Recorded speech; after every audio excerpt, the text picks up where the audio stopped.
evening and welcome to Tucker Carlson Tonight. Last night we aired video from surveillance cameras on Capitol Hill.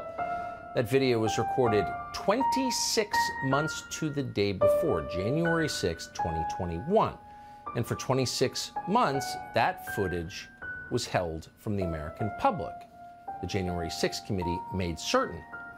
Now, the Justice Department also kept a lid on that video footage. And in fact, in some cases, DOJ did not share it with criminal defendants who'd been charged on January 6th in violation of their constitutional rights.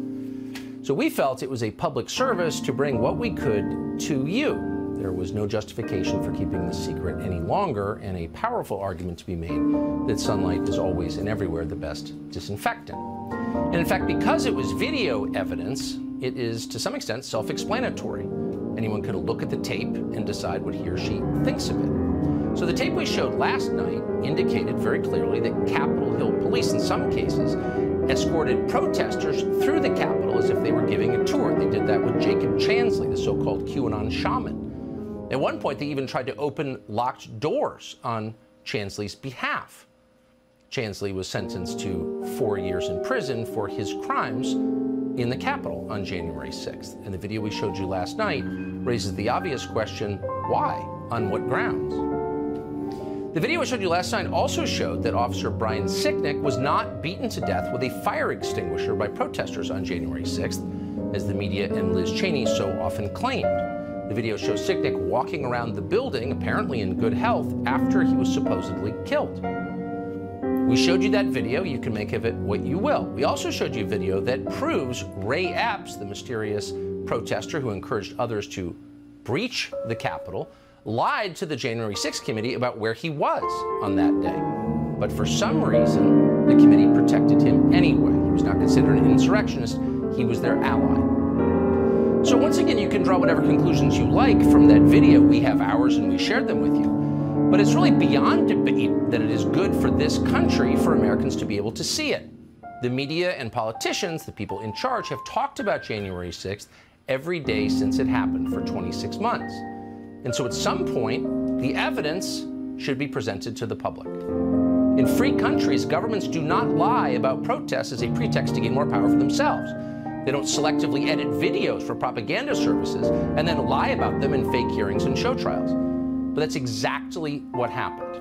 And every member of Congress should ask why that happened. But Democrats in the Senate, the Democratic leader in the Senate, Chuck Schumer, is not asking why. Instead, Chuck Schumer went on the Senate floor today to explode and to say that showing that video, evidence of wrongdoing by the federal government, including the security forces, the police department that Nancy Pelosi personally controlled, letting the public see any of that is a threat to democracy. Watch.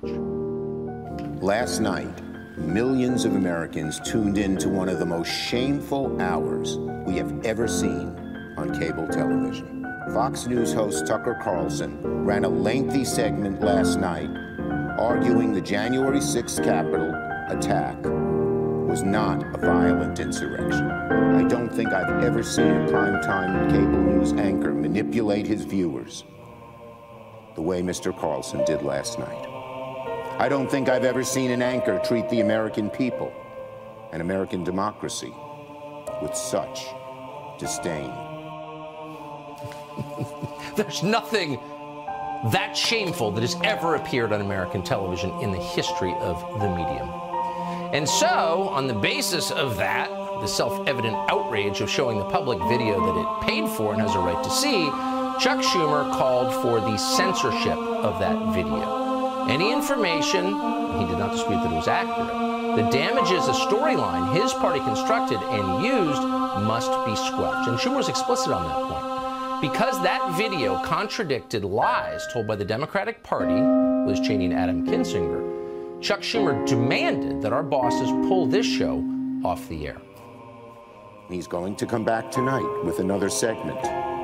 Fox News should tell him not to. Fox News, Rupert Murdoch, tell Carlson not to run a second segment of lies. I urge Fox News to order Carlson to cease propagating the big lie on his network and to level with their viewers about the truth behind the efforts to mislead the public. Conduct like theirs is just asking for another January 6th to happen. It's a threat to democracy. Pull him off the air. A couple of obvious observations. You don't often see the Senate Majority Leader openly call for censorship on the floor of the Senate, as if that was totally normal and didn't contradict the spirit and the letter of the First Amendment, but of course it does. But what's really happening here, what you're seeing is hysteria, the overstatement, the crazed hyperbole, the red-in-the-face anger. What is that? Well, it's not outrage, of course, it's fear, it's panic.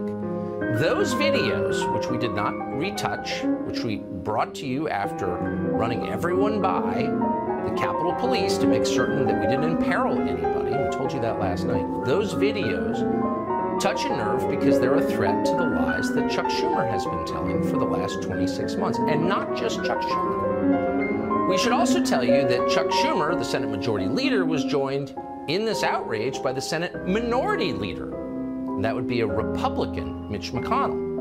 And they were joined by a cascade of other Republicans, Tom Tillis from North Carolina, Mitt Romney from Utah, all sharing the same outrage. And from this, we learn two things. One, you're getting close to what they really care about. And you have to ask yourself, why? Why is it so important that they would degrade themselves by telling such obvious lies and calling for censorship? Why? What are they trying to protect? That might be worth exploring, and we plan to. And the second thing that we learned from this is that they're on the same side. The Senate Majority Leader joins the Senate Minority Leader. Tom Tillis, Mitt Romney.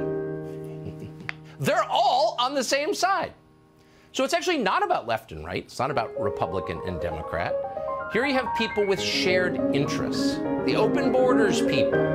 The people like Mitch McConnell who are living in splendor on Chinese money. The people who underneath it all have everything in common, are all aligned against everyone else. And that would include almost all news organizations in this country as well. And so if you're watching this, it might be kind of interesting to keep a list, because one thing we learned today is that they're all in agreement with each other. They kind of outed themselves. They sort of showed their membership cards in whatever club this is to the public. So keep a list. If you want to know who's actually aligned, despite the illusion of partisanship, we found out today.